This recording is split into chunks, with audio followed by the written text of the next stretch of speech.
Hello everyone, मैं Nitesh Pandey, dream doctor MBBS counsellor. और आज इस वीडियो में हम बात करेंगे एमबीबीएस अब्रॉड 2024 के रिलेटेड। इस वीडियो में हम आपको एमबीबीएस के लिए एक अच्छी कंट्री, एक अच्छे कॉलेज और कॉलेज का बजट एंड एवरीथिंग हम लोग जो है इसमें आपको अपडेट करेंगे कि आप विदेश अगर जाना चाहते हैं, अब्रॉड से स्टडी करना चाहते हैं, तो कौन सी कंट्री आपके लिए बेस्ट होगी, या उस कंट्री में कौन सा कॉलेज आपके लिए बेस्ट होगा, और उस बेस्ट कॉलेज की फ़ीस क्या है, क्या आप एफर्ट कर पाएंगे, वहाँ का रहन सहन क्या है, वहाँ का खान पान क्या है, और क्या वहाँ पे कॉस्टिंग लगेगी आपको, और वहाँ की जो स्टडी जो पैटर्न है वो कैसा है, वहाँ का इन्वायरमेंट कैसा है, वहाँ पे आपको क्या फैसिलिटीज़ मिल रही हैं, वो सारी चीज़ें जो हैं आज इस वीडियो में टॉपिक बाय टॉपिक हम लोग क्लियर करेंगे। और इस वीडियो को देखना बहुत ज़रूरी है, तो इस वीडियो को आप एक पॉइंट भी स्किप मत कीजिएगा, क्योंकि अगर आप इस पर स्किप करते हैं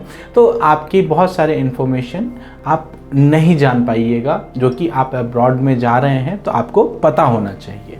तो चलिए हम लोग वन बाय वन जो है यहाँ पे आपको क्लियर करते हैं। टॉपिक मैं पहले क्लियर कर दूँ। कुछ टॉपिक होंगे जैसे कि एनएमसी की जो गाइडलाइंस है, सबसे पहला जिस भी आप कंट्री में जा रहे हैं उसकी एनएमसी की जो गाइडलाइंस है उसको फॉलो कर रहा है वो कंट्री या नहीं कर रहा है, वो देखना बहुत ज़रूरी है।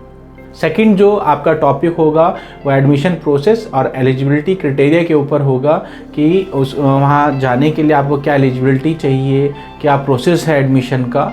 और थर्ड जो टॉपिक अपना रहेगा वो है कंट्री ऑप्शन, आपको ये कौन सी कंट्री में आपको जाना चाहिए, और यूनिवर्सिटी का बजट क्या है उसका। ये सारी जो डाउट्स हैं वो मैं आपकी क्लियर करूँगा इस वीडियो में। तो फर्स्ट ऑफ ऑल हम लोग बात करते हैं एनएमसी की गाइडलाइंस की। तो एनएमसी की गाइडलाइंस की अगर हम बात करते हैं तो बहुत सारे ऐसे बच्चे हैं जिनको इस गाइडलाइंस के बारे में नहीं पता है, तो उनके लिए ये जानना बहुत ज़रूरी है कि 2021 में एनएमसी ने एक गाइडलाइंस दिया था जिसमें कि साफ साफ लिखा गया है कि आपको अगर आप स्टडी करने जाते हैं अब्रॉड से तो आपको किन किन चीज़ों का ध्यान रखना है। कॉलेज के कुछ रूल्स हैं जो कि एनएमसी के गाइडलाइंस को फॉलो करना चाहिए। अगर वो नॉर्म्स फॉलो नहीं करता है तो आप इंडिया में एलिजिबल नहीं होंगे। फर्स्ट ऑफ ऑल आपको ये ध्यान रखना है कि आपकी जो स्टडी है वो टोटली इंग्लिश मीडियम में होना चाहिए, आपका बाइलिंगुअल लैंग्वेज में नहीं होना चाहिए। जिस भी कंट्री में आप जा रहे हैं तो आपकी स्टडी ये ना हो कि आपका वहाँ पे लैंग्वेज वहाँ के लोकल लैंग्वेज में आपको पढ़ाया जाए। इस चीज़ का आपको ध्यान रखना है कि जिस भी कॉलेज में आप जा रहे हैं तो इंग्लिश मीडियम में आपकी स्टडी हो। सेकंड, आपको टोटल जो स्टडी का जो ड्यूरेशन है वो 5.5 ईयर का, यानी कि अप्रॉक्स 6 ईयर की आपकी स्टडी है, जिसमें से 4.5 ईयर की आपकी थ्योरेटिकल एजुकेशन है और 1 ईयर का आपका इंटर्नशिप है। तो total of education time period जो रहेगा आप लोग का वो रहेगा 5.5 ईयर का, अप्रॉक्स कह सकते हैं 6 साल का टोटल ड्यूरेशन रहेगा एजुकेशन का आपका, जो कि आपको ध्यान रखना है अपना टाइम पीरियड। जो भी आप एक कॉलेज इस नॉर्म्स को फॉलो कर रहा है उसी कॉलेज में आपको एडमिशन लेना है। साथ ही साथ कॉलेज जो है WHO एनएमसी असेंबली के थ्रू अप्रूव होना चाहिए कॉलेज, और उसे आप चेकआउट कर सकते हैं। और आपको अगर नॉलेज नहीं हो पा रहा है कि कौन सी कॉलेज WHO एनएमसी से अप्रूव है तो आप हमें भी कांटेक्ट कर सकते हैं। और सेकंड, आपके पास ऑप्शन रहता है कि आप एक साइट के ऊपर जा कर के कंफर्म कर सकते हैं, जो कि www.wdoms.org। इस पे आप जाएंगे और इस पे आप जा कर के उस कॉलेज के बारे में सर्च कर सकते हैं। उस कॉलेज में जाके उस साइट पे जाके देख सकते हैं कि वो कॉलेज WHO के थ्रू अप्रूव है, एनएमसी के रूल्स एंड रेगुलेशन फॉलो कर रहा है या नहीं कर रहा है। और ये जो रूल आपका, ये जो 4th रूल जो रहेगा ये बहुत ही ज़रूरी है कि आपको जैसे कि इंडिया में प्रैक्टिस करते हैं तो इंडिया की नागरिकता आपको मिलती है, वैसे ही जिस भी आप कॉलेज में जा रहे हैं, जिस भी आप यूनिवर्सिटी में अब्रॉड में जा रहे हैं, तो वहाँ का एग्ज़ाम आपको देना पड़ेगा, लोकल एग्ज़ाम फेस करना पड़ेगा और वहाँ का रजिस्ट्रेशन आपको लेना पड़ेगा। क्योंकि अगर आपको वहाँ का रजिस्ट्रेशन नहीं मिल रहा है और आप अपनी एजुकेशन ड्यूरेशन सारी पूरी करने के बाद भी अगर आप एलिजिबल नहीं हो पा रहे हैं वहाँ के लिए, तो आप इंडिया में भी एलिजिबल नहीं होंगे। तो वहाँ का रजिस्ट्रेशन, आपको उस कंट्री का रजिस्ट्रेशन बहुत ज़रूरी है। जैसे कि रशिया में आप पढ़ते हैं तो वहाँ पर एक लोकल जो आपका एग्ज़ाम फेस करता है, एग्रीताशिया का एग्ज़ाम फेस करता है, जो कि आप का लोकल देता है, वही एग्ज़ाम आपको भी देना है, मैंडेटरी है। और वो एग्ज़ाम क्लियर आउट होने के बाद वहाँ का रजिस्ट्रेशन आपको मिल जाएगा। तो यानी कि रजिस्ट्रेशन मिलते ही आप इंडिया में भी आप उस जो डिग्री है वो मान्य है। उसके बाद हम बात करते हैं admission process and eligibility criteria. Admission का प्रोसेस क्या है अब्रॉड में स्टडी करने का। तो देखिए, एडमिशन का प्रोसेस के लिए आपको क्या करना होगा, नीट जो है उसको क्वालिफाई करना होगा। और नीट क्वालिफाई करने के लिए जस्ट आप 150-145 के अराउंड स्कोर लेके आ जाते हैं तो आप एलिजिबल हो जाते हैं अब्रॉड के लिए स्टडी करने के लिए, MBBS पढ़ने के लिए। क्योंकि बेसिकली आपको MBBS पढ़ना है, अगर ठीक है, पढ़ने के बाद इंडिया वापस आना है तो आपको नीट देना बहुत ज़रूरी है, और नीट साथ ही साथ क्वालिफाई करना भी बहुत ज़रूरी है। और अगर आपने सोच रखा है कि हम इन फ्यूचर अपना सेटल होना चाहते हैं, अब्रॉड में सेटल होना चाहते हैं, तो कोई इशू नहीं है, नीट आप मत दीजिए, कोई दिक्कत नहीं है, ठीक है, तब भी आपको एडमिशन मिल जाएगा। बट इंडिया के नॉर्म्स को फॉलो करने के लिए अगर इंडिया में वापस आना है तो नीट को क्वालिफाई करना बहुत ज़रूरी है। तो जस्ट क्वालिफाई स्कोर आपको लाना बहुत ज़रूरी है कि आप इतना स्कोर लेके आ जाते हैं तो आप यहाँ पे अपने एडमिशन करा सकते हैं, प्रोसेस करा सकते हैं। बेसिकली 145 to 150 स्कोर आपको लेके आना पड़ेगा। आप एक बार अगर आप नीट दे देते हैं तो आप अब्रॉड में 3 साल के लिए एलिजिबल हैं। तो ये एलिजिबिलिटी क्राइटेरिया है अब्रॉड के लिए कि आपको नीट क्वालिफाई होना चाहिए, और आपने एक बार अगर नीट एग्ज़ाम दे रखा है तो वो आपकी डिग्री जो है 3 साल तक वैलिड रहेगी। फर्स्ट ऑफ ऑल हम बात करेंगे रशिया कंट्री की। तो रशिया जो कंट्री है इंडिया की फ्रेंडली कंट्री है, और इसमें आपके जो कॉलेजेस हैं, रशिया में total of colleges 50 to 55 universities हैं, जिसमें ऑल ऑफ यूनिवर्सिटी जो है, अधिकतर यूनिवर्सिटी जो है वो गवर्नमेंट यूनिवर्सिटी है, और कुछ इक्का दुक्का जो यूनिवर्सिटी हैं वो प्राइवेट यूनिवर्सिटी भी है। तो अगर आप अब्रॉड जा रहे हैं तो इस चीज़ को ध्यान रखें कि आप प्राइवेट यूनिवर्सिटी में ना पढ़ें, क्योंकि जो कॉस्ट आप गवर्नमेंट यूनिवर्सिटी में दे रहे हैं वही कॉस्ट सेम आप प्राइवेट यूनिवर्सिटी में भी दे रहे हैं। तो जो प्राइवेट यूनिवर्सिटी में ना देके आप गवर्नमेंट कॉलेज ही वहाँ पे चूज़ करें। तो यहाँ पे आपको ऑप्शन जो है बहुत सारे मिल जाते हैं, क्योंकि मैंने आपको बताया रशिया में अप्रॉक्स 50 to 55 कॉलेजेस यानी कि यूनिवर्सिटीज़ हैं। तो इसमें हम गिने चुने कुछ टॉप 10 यूनिवर्सिटीज़ मैं आपको बता देता हूँ, और कुछ उनके जो पैकेजेस हैं, जो कॉस्ट है, ओवरऑल कॉस्ट जो है वो मैं आपको बता देता हूँ। तो फर्स्ट ऑफ ऑल अपने कॉलेज की बात करूँ रशिया के अंदर, तो रशिया का टोटल ऑफ बजट अगर आप देखिएगा तो 30 लाख से लेकर के 70 लाख तक का आपका कॉस्ट यहाँ पे जाता है। 20 लाख के भी कॉलेजेस है, 25 लाख के भी कॉलेजेस हैं। तो उसमें से टॉप 10 कॉलेजेस की हम बात करेंगे। सबसे पहले यूनिवर्सिटी की हम बात करेंगे बास्किर स्टेट मेडिकल यूनिवर्सिटी की। बास्किर स्टेट मेडिकल यूनिवर्सिटी रशिया की टॉप 10 यूनिवर्सिटी में से एक यूनिवर्सिटी है, जिसकी जो कॉस्ट है ओवरऑल वो अप्रॉक्स आपको पड़ जाएगा 24 से 25 lakh with hostel and with including everything. आपको 24 से 25 लाख रुपए की कॉस्टिंग पड़ जाती है बास्किर स्टेट मेडिकल यूनिवर्सिटी में।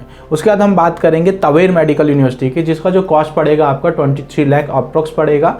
और आपका पेट्रोजुबाक स्टेट मेडिकल यूनिवर्सिटी की बात करेंगे तो वहाँ पे 24 लाख का कॉस्टिंग आपको जाता है। कैमरोवा स्टेट मेडिकल यूनिवर्सिटी की बात करेंगे, यहाँ पर आपको 20 लाख का कॉस्ट जाता है। नॉर्दर्न मेडिकल यूनिवर्सिटी की बात करेंगे तो वहाँ पे 30 लाख से लेकर 32 लाख तक का कॉस्ट जाता है।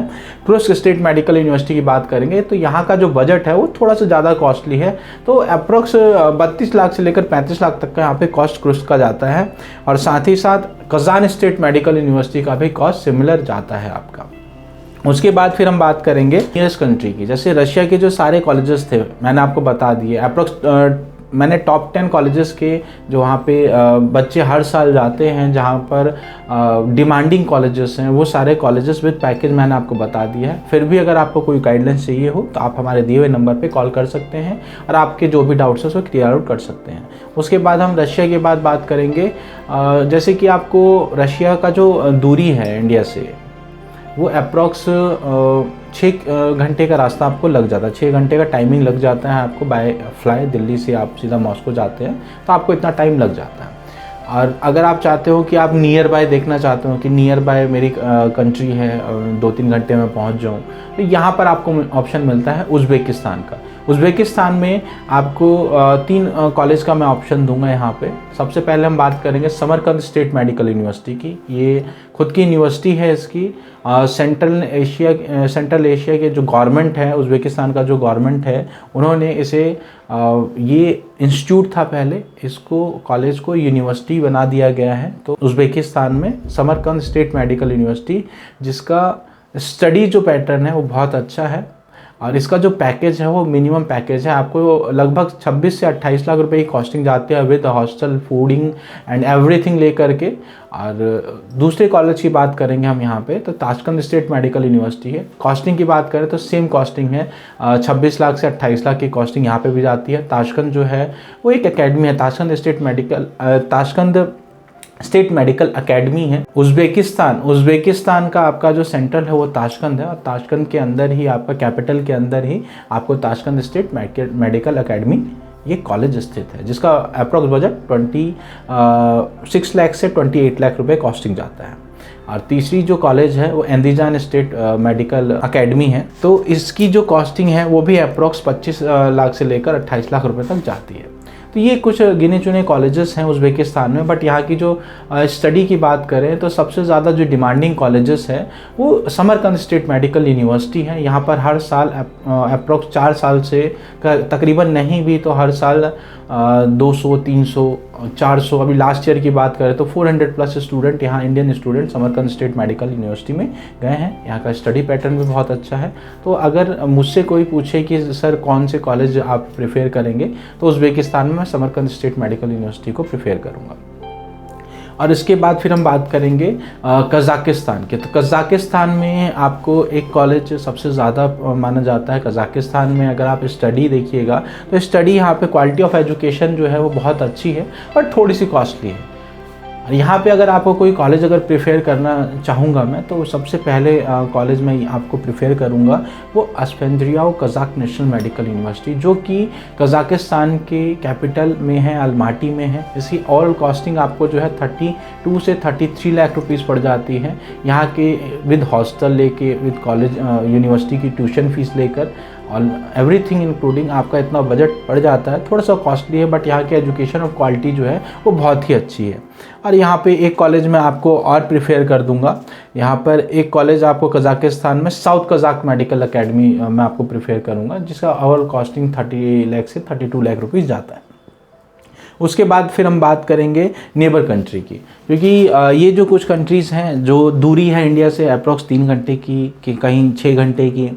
तो अब आप देख रहे हो कि आप बहुत सारे ऐसे बच्चे होते हैं जो सोचते हैं कि नियर बाय मुझे कोई कंट्री मिल जाए, अपनी इंडिया के बगल में कोई कंट्री मिल जाए जिसमें कॉस्टिंग जब मेरा मन हो तब मैं जा सकूं, जब मेरा नियर बाय में अगर कोई दिक्कत हो मुझे तो वहाँ मेरे पेरेंट्स आ सकें। तो ऐसी भी कंट्रीज़ हैं हमारे नेबर में जिनके आपका सिमिलर कॉजन है, एवरीथिंग। यहाँ पे बुक्स जो है वो आपके जो स्टडी पैटर्न है वो कॉमन रहेगा। यहाँ पे आपके जो टीचर्स होंगे वो भी कॉमन रहेंगे। यहाँ पे आपका जो स्टडी पैटर्न है वो भी कॉमन है। यहाँ के आपके डिसीज़ भी हैं वो भी एक तरह से कॉमन है। तो हम बात कर रहे हैं नेपाल और बांग्लादेश की। तो ये जो नेबर कंट्रीज़ हैं हमारे, यहाँ पर जो डिसीज़ होती हैं वो एक तरह से सिमिलर होती हैं। तो यहाँ पे फर्स्ट प्रायोरिटी जो है यहाँ पे ये आपको मिलेगा कि डिसीज़ सेम होने के कारण जो स्टडी का जो पैटर्न है वो भी सेम रहेगा, सारी चीज़ें सेम है। कॉस्टिंग बस है यहाँ पे जो आपकी मिनिमम रहेगी। अगर नेपाल में अगर आप सोच रहे हैं पढ़ाई करने के लिए कि नेपाल मुझे जाना है, तो नेपाल में आपका जो ओवरऑल कॉस्टिंग पड़ेगा 55 लाख से लेकर के 70 लाख तक कॉस्टिंग जा सकता है यहाँ पर, जिसमें कि आपको अच्छी यूनिवर्सिटी, जैसे यूनिवर्सिटी में आपको बता दूँ, नेपाल में अगर आप यूनिवर्सिटी अगर कोई चूज़ करना चाहते हो तो काठमांडू यूनिवर्सिटी है, आपका Manipal college of medical science है, नेपाल मेडिकल कॉलेज है, कॉलेज ऑफ मेडिकल साइंस है। और बजट जो रहेगा ओवरऑल इन कॉलेजेस का अप्रॉक्स 55 to 60 लाख के अराउंड में ही रहेगा। फिर आप बांग्लादेश की बात करो तो बांग्लादेश के भी यूनिवर्सिटी में आपका सबसे ज़्यादा प्रचलित यूनिवर्सिटी है इंडिया के अंदर ढाका यूनिवर्सिटी, क्योंकि बांग्लादेश में आपको ऑप्शन बहुत सारे मिलेंगे। बट बांग्लादेश कंट्री में कुछ रूरल एरिया भी हैं जहाँ पर थोड़ा परेशानी हो सकता है, आप लोगों को थोड़ी दिक्कत हो सकती है, तो बांग्लादेश में अगर आप जाना चाहें तो मेरी तरफ से preference Dhaka national medical college का, तो यहाँ पे आप स्टडी कर सकते हैं। यहाँ पे जो कॉस्टिंग आपको पड़ेगी वो अप्रॉक्स 50 to 55 लाख रुपीज़ पड़ने वाली है। तो ये कुछ मैंने आपको कंट्रीज़ बताई हैं जहाँ पे आप स्टडी कर सकते हैं। और कुछ लोगों के मन में और भी कुछ कंट्रीज़ आती हैं, जैसे कि आपका इटली और जर्मनी, जहाँ पे आप स्टडी करने जाते हो, क्योंकि यहाँ पे बहुत लोगों के मन में होता है कि स्कॉलरशिप के प्रोग्राम्स मिलते हैं, यहाँ पे स्कॉलरशिप मिल जाता है MBBS में, MBA में, लाइक एंड ऑल। तो यहाँ ऐसा कुछ नहीं है। यहाँ पे आपको स्टडी अगर आप करने जाते हैं, स्कॉलरशिप किस बेस पे आपको मिलता है? स्कॉलरशिप आपकी नॉलेज के ऊपर मिलता है। अगर आप स्टडी पैटर्न में अपनी स्टडी को बहुत ज़्यादा स्ट्रांग है तो यहाँ पे आपको स्कॉलरशिप मिल सकता है, बट उसके लिए आपको नीट की तरह ही एक एग्ज़ाम होता है IMET का, जो कि आपका इंडिया में होता है। इंडिया में आप का जैसे नीट का एग्ज़ाम होता है वैसे ही IMET का भी एग्ज़ाम होगा, वो आपको क्लियर करना पड़ेगा, तब जाके आप इटली और जर्मनी में ये एग्ज़ाम देने के बाद स्टडी आप कर सकते हैं।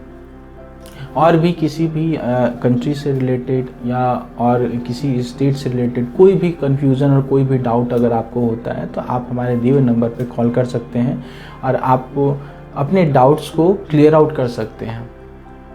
और फिर हम मिलेंगे किसी नेक्स्ट वीडियो में कुछ न्यू अपडेट्स लेकर के। तब तक के लिए जय हिंद, जय भारत।